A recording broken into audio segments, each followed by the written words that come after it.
That day, the sky was a brilliant blue, and within a few hours, the entire town was swallowed by silence. No one wanted to believe what they saw. Not the police, not the search teams, not even the oldest residents of the town, because what happened defied all reason. That morning, a small family from Hollow Creek boarded a plane, wide smiles on their faces. The children leaned out the window, waving to the people below. The pilot was someone everyone knew, trustworthy, dependable. Dozens watched as the plane took off, but a few hours later, everything changed. They vanished from the radar. Search teams scoured the swamps, lakes and forests for days. No plane, no luggage, no bodies. Nothing was ever found. It was as if the plane had simply evaporated right before the town's eyes. For years, everyone came up with their own theory. Were they kidnapped? Did they flee because of debts? Did someone deliberately harm them? Or did something far more terrifying happen? And just when everyone had begun to forget, 9 years later, a hunter found a piece of rusted metal, half buried in mud, at the deepest point of the swamp. And that day, when the townsfolk understood what that scrap of metal meant, their hearts never beat the same again, because what everyone had believed for years was only the beginning, and the real story began that day. The town was called Hollow Creek, though most people simply called it Hollow. Like its name, it was empty, quiet, a small place. In the summer, a damp mist rose over the swamps, and the air smelled thick of mud. And that summer, the summer of 1982, what disappeared into that mist wasn't just the landscape. What was lost was the Halloran family. The Hallorans were beloved, well known in town. The father, Robert Halloran, 42, ran the blacksmith's shop. His hands were always blackened, yet his face always carried a weary kindness. The mother, Margaret, 39, volunteered at the town school, always at the forefront of events, baking cakes, straightening children's clothes. Their daughter Emily, 15, was shy, but gifted on the violin. And their little boy, Danny, 11, was a chatterbox, the darling of everyone. That morning, the morning it all began, the sun had just risen. The Hallorans appeared outside their house, carrying a brown suitcase, a small cooler, and a few parcels. Walking toward the town's small airstrip, a few neighbours waved from behind their windows. No one suspected a thing. Margaret even carried a plate of cakes for the children, but no one knew. It was only the beginning. One of the town's elders, Arthur, later said, "There was something in Robert's eyes that day, but I couldn't place it. It was as if he was saying goodbye." The plane waiting at the airstrip was an old, white and blue Cessna that had carried passengers to and from the town for years. The pilot's name was Jack Rowe. Jack wasn't exactly a local, but he had been working here for the past 5 years. Reliable, quiet, perhaps too serious at times. He greeted them with a curt nod. The children climbed aboard, bubbling with excitement. For just a moment, as Emily looked out the window, a flicker of worry passed over her face. But she quickly pushed it down. Perhaps something inside her was already whispering that something was wrong. At 7:15 a.m., the plane lifted off the runway, leaving a thin trail as it vanished over the swamps. From that moment on, no one ever saw them again. About 2 hours later, the plane hadn't arrived at its destination. Calls were made from the airstrip. No response over the radio. 1 hour, 2 hours, 3 passed. The town sheriff, Helen Moreau, thought at first it was just a mishap. But deep inside, she felt something far worse was coming. That afternoon, the search teams mobilized. Helicopters, boats, volunteers. Everyone combed through the swamps, forests, and rivers.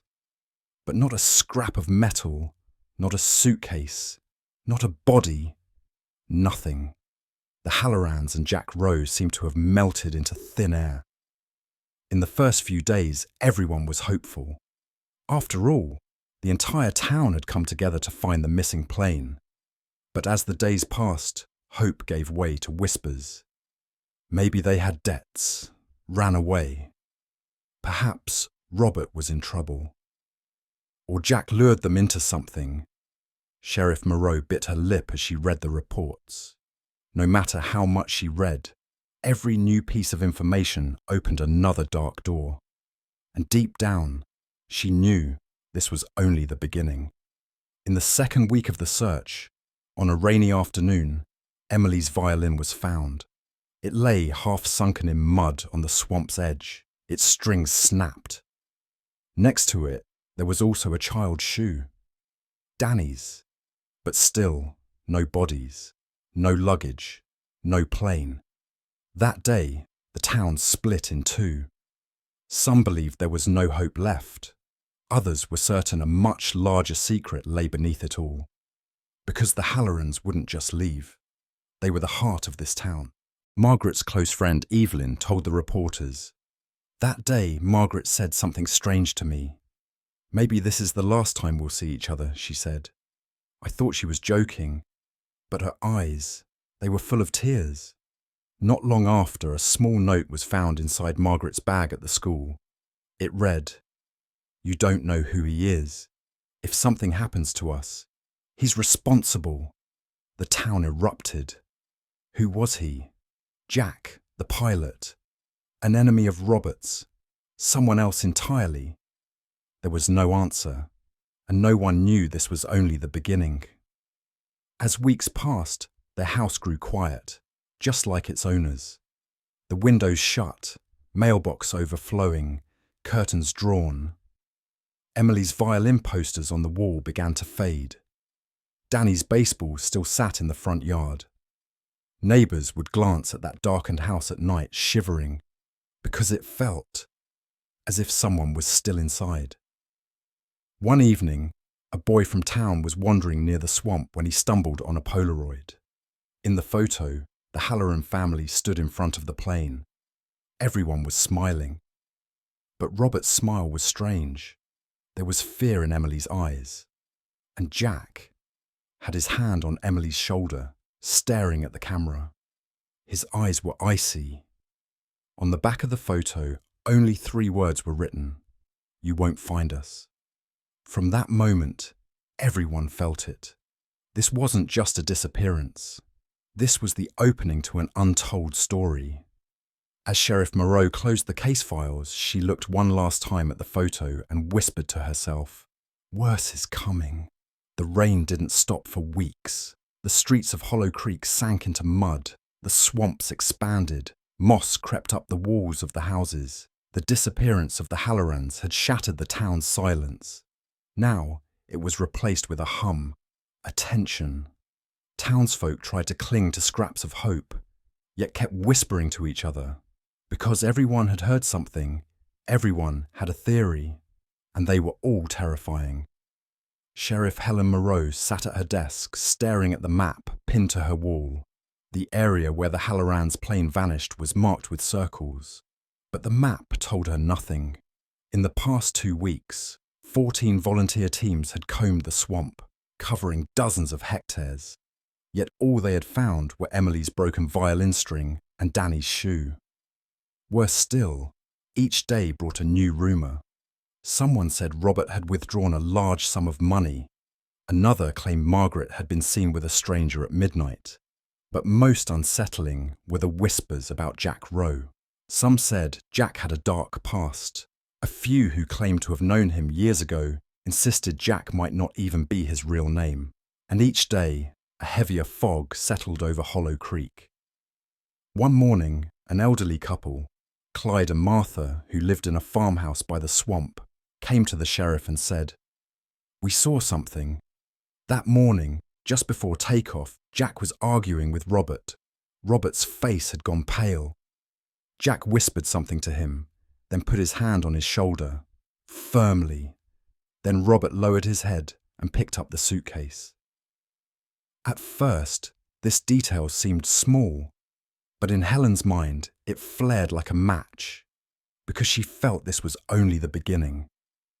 The next day, Helen decided to visit Jack Rowe's home. It stood outside town, at the swamp's edge, a ramshackle cabin. The door wasn't locked. Inside, it smelled of damp and darkness. Old flight charts covered the walls.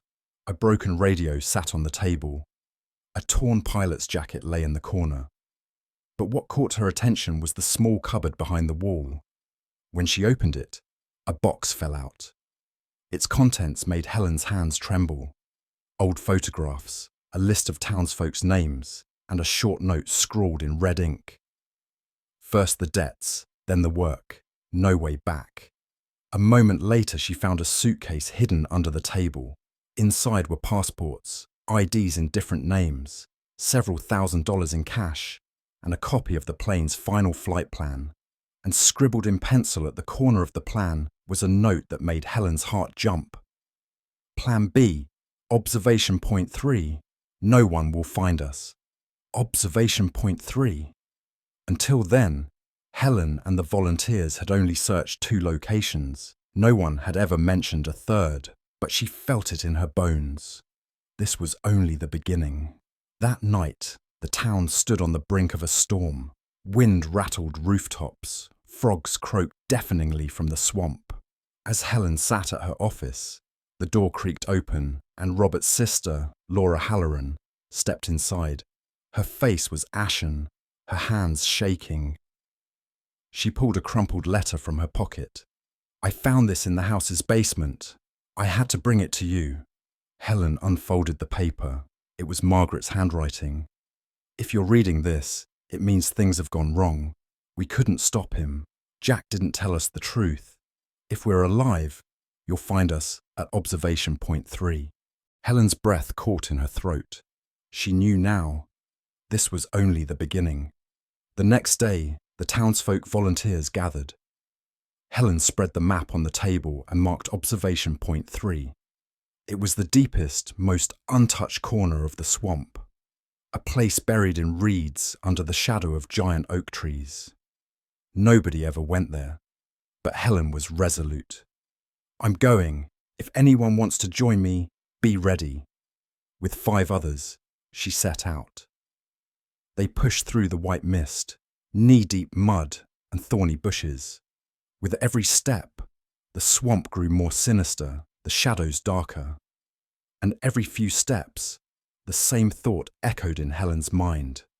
Worse is coming. After about 3 hours of walking, a decrepit cabin emerged ahead. Half collapsed, its roof moss-covered. The door hung ajar. They stepped inside.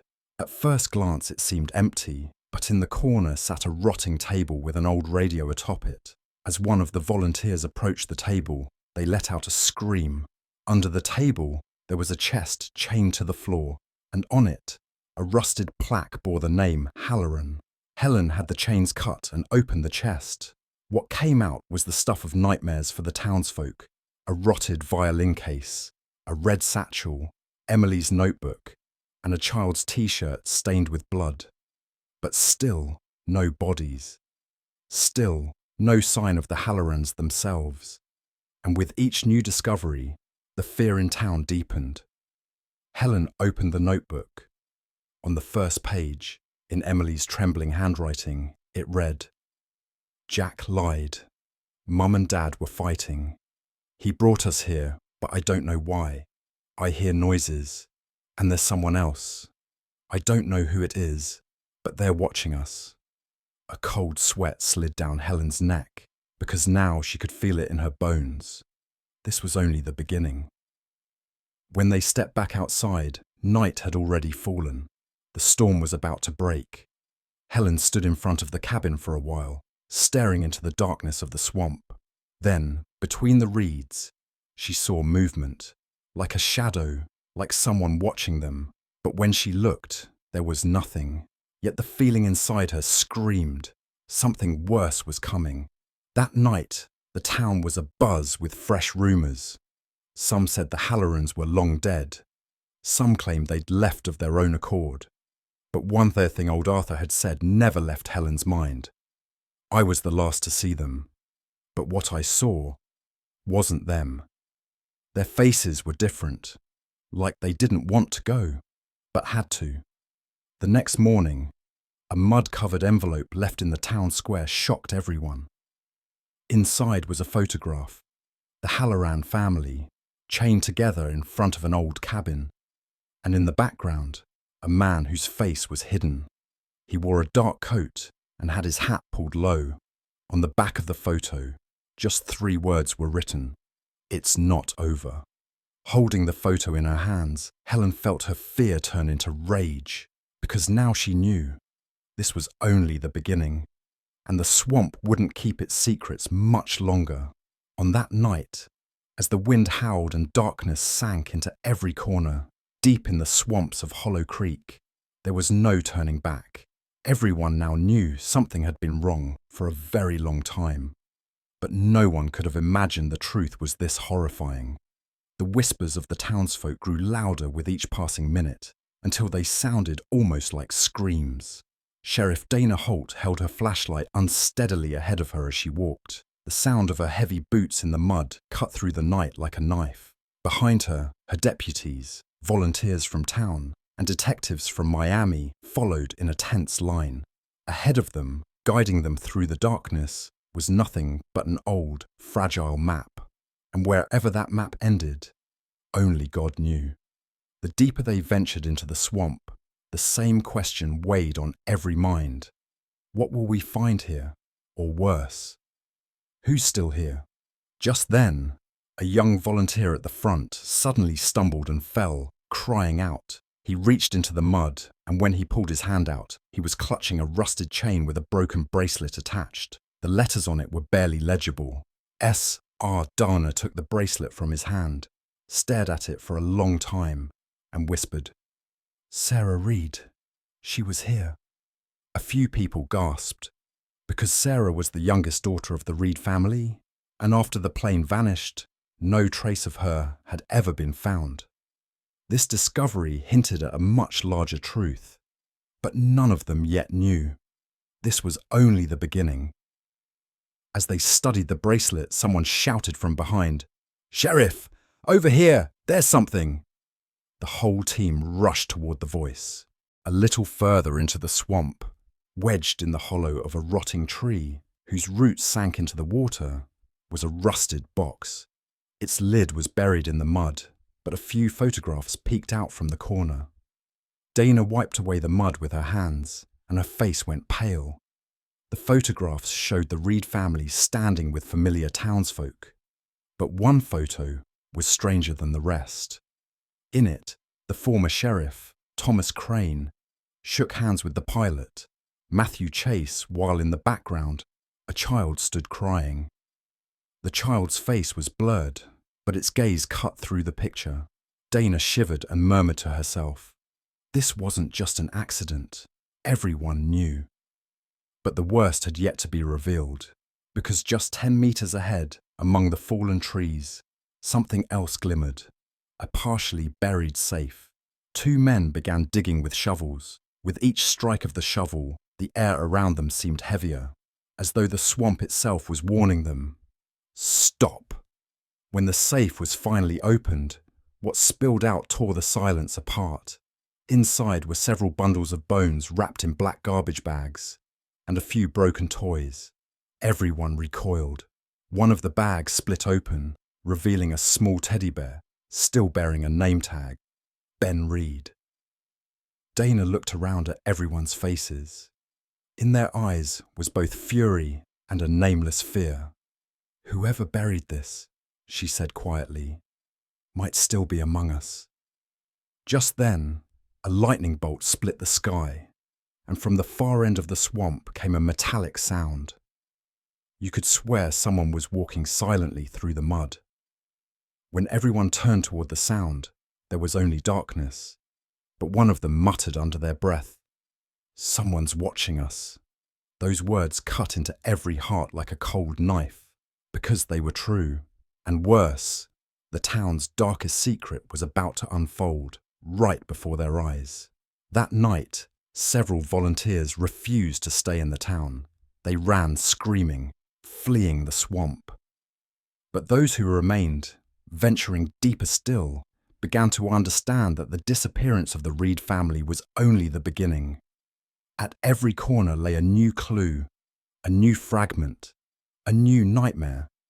A few meters ahead, they found a rusted police badge on the edge of an old well cover. The name was still faintly legible, Thomas Crane. The badge slipped from Dana's hand and clattered to the ground. Now, all the pieces finally fit. The former sheriff, the pilot, the Reed family, and the town's most powerful men. They were all part of the same game. But why? Suddenly, another scream. One of the volunteers, who had stayed behind, was lying face down in the mud. They rushed to him, but he simply trembled and pointed ahead with a shaking finger. There's someone! And indeed, in the muck ahead, stood a man wearing an old camouflage jacket, his face smeared with mud. His eyes glinted like those of a predator. Dana barely managed to raise her voice. "Hands up! Tell us who you are." The man slowly lifted his hands and spoke only one sentence. "I've come to finish it." A chill ran through everyone, because no one knew what he meant. But as the man kept walking through the mud, the sky rumbled once more. As if heralding an even greater disaster, the team began gathering their findings, ready to return, when one volunteer returned with a muddy notebook he'd found among the files of the former pilot, Matthew Chase. The notes inside were chilling. Plan complete. Reed family under observation. Children to be separated. Town will stay silent. Dana clutched the notebook tightly, closed her eyes, and drew a deep breath. The town didn't stay silent. Now everyone will know. But that familiar feeling crept back into her gut. This is only the beginning. Because as the dark tale of the Reed family began to unravel, new hints of deeper secrets emerged. And somewhere in the depths of the swamp, there were still those ready to do anything to keep those secrets buried. As they climbed out of the swamp, everyone tried not to look back. But one of them did, just once, and clearly saw a silhouette watching them. A shadow behind a tree, in the darkness. And in that moment, the whole town understood. This story won't end here. At dawn, a grey veil settled over the swamp of Green Hollow, and the night that changed the town's fate was over. Dana Holt, exhausted but resolute, sat at her desk. Before her lay decades of documents smeared with blood, mud and lies. The man in camouflage, the mud-streaked stranger who had been interrogated all night, still sat in custody. And his words still rang in her ears. "I've come to finish it." His name was Caleb Marsh, Matthew Chase's long-lost cousin, thought to have been banished from the town years ago and never seen again. The reason for his return was much simpler than anyone had guessed. Revenge. When Dana entered the interrogation room, Caleb still sat with his hands bound, a mix of rage and resignation in his eyes. "Tell me everything," Dana said. "No one's staying quiet anymore." Caleb took a deep breath and began. That plane crash was never an accident. The Reed family had seen things they shouldn't have. Things my father, Matthew, did for the town. Every plane he flew carried not just tourists, but cash, drugs, and documents. From the highest to the lowest, everyone in town got their share. The Reeds witnessed something at the wrong time. My father and Crane arranged that flight to silence them. The kids, they figured it out and tried to run at the last minute, but their parents stayed behind. I found their bodies myself and buried them with my own hands.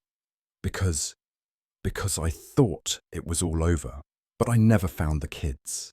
That's why I came back. Dana's hands trembled. And the children, Sarah and Ben. Caleb lowered his head. Ben collapsed one night in the swamp. I couldn't carry him anymore. By morning, he was gone.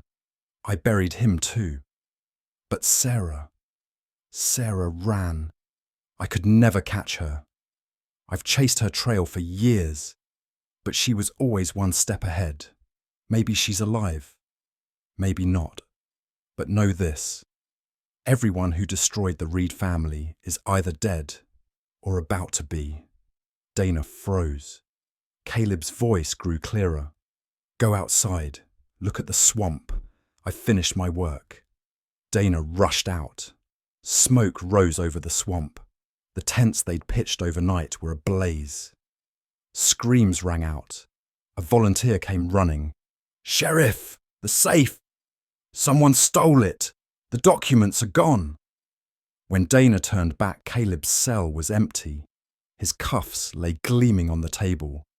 A trail of mud vanished outside the window. Caleb was gone. The townsfolk gathered. At last, the Reed family's secrets were laid bare.